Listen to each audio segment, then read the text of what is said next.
Salut la famille, c'est votre journaliste d'investigation, toujours au cœur des grands événements, des sujets qui vous concernent, mais aussi et surtout des affaires qui vous intéressent.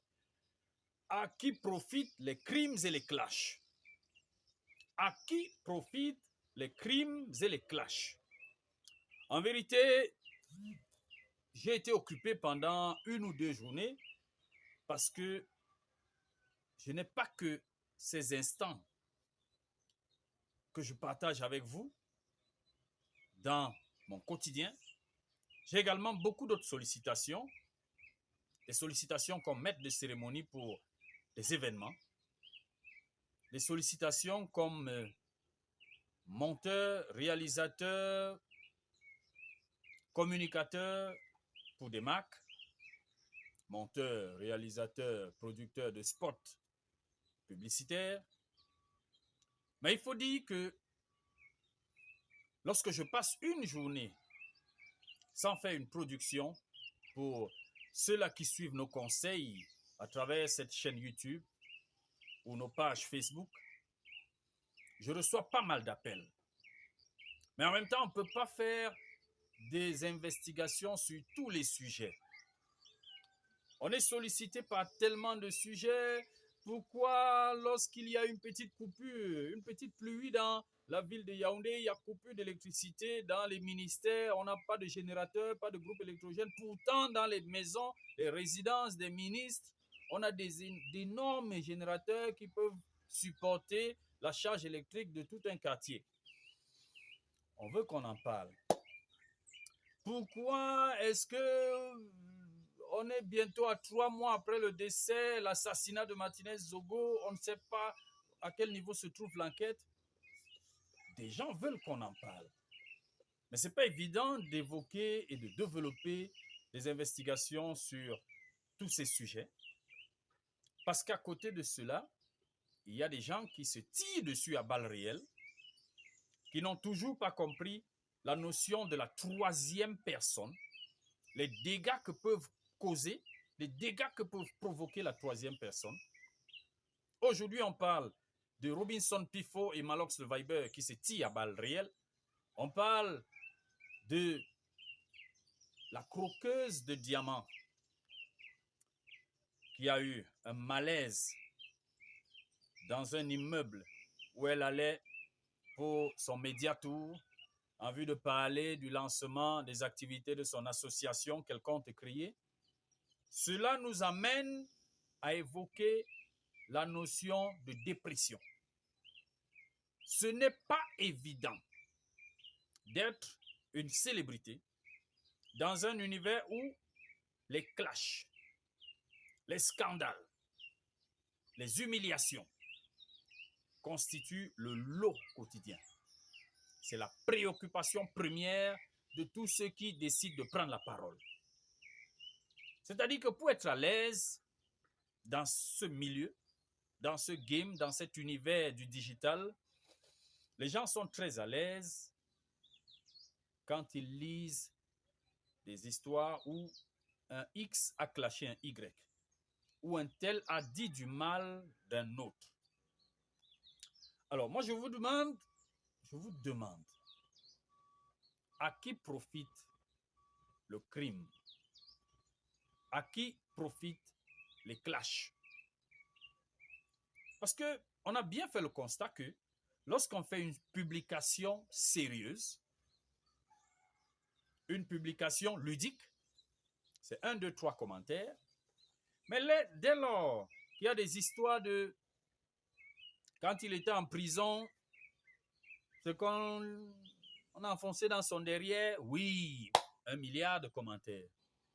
Depuis 10 ans qu'il est avec sa femme, qui est un véritable robot, on n'a jamais entendu parler d'une fausse couche. 1 milliard de commentaires.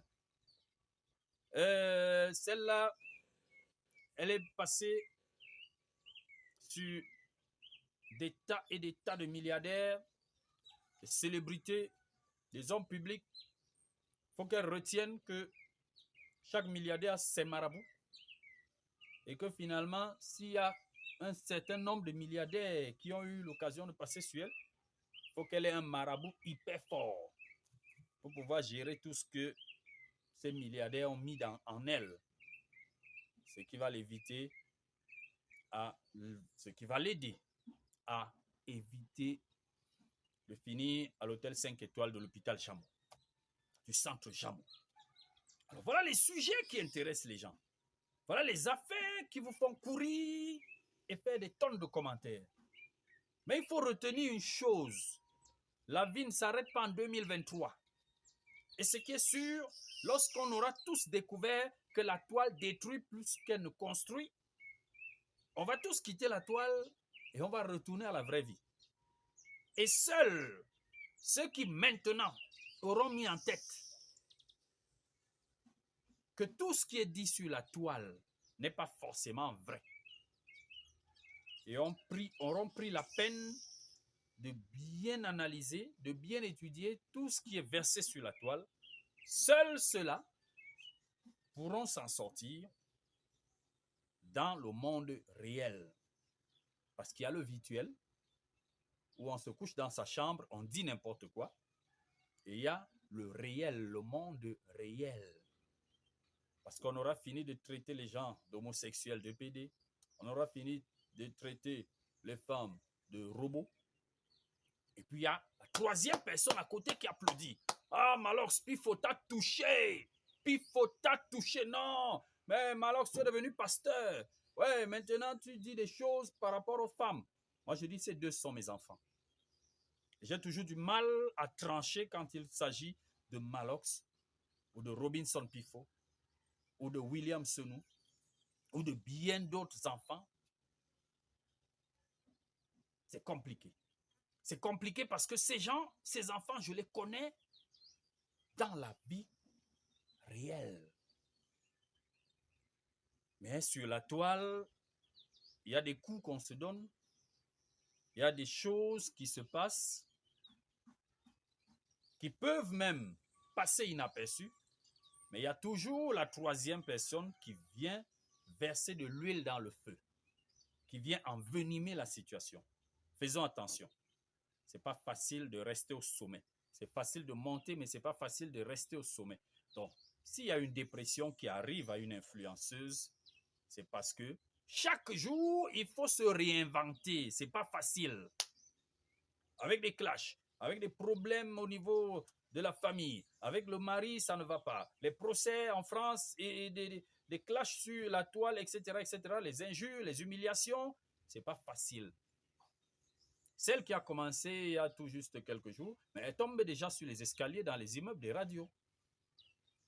Vous comprenez que, est-ce que c'est facile? Vous comprenez que ce n'est pas facile de tenir 1 an, 2 ans, 3 ans, 5 ans au sommet.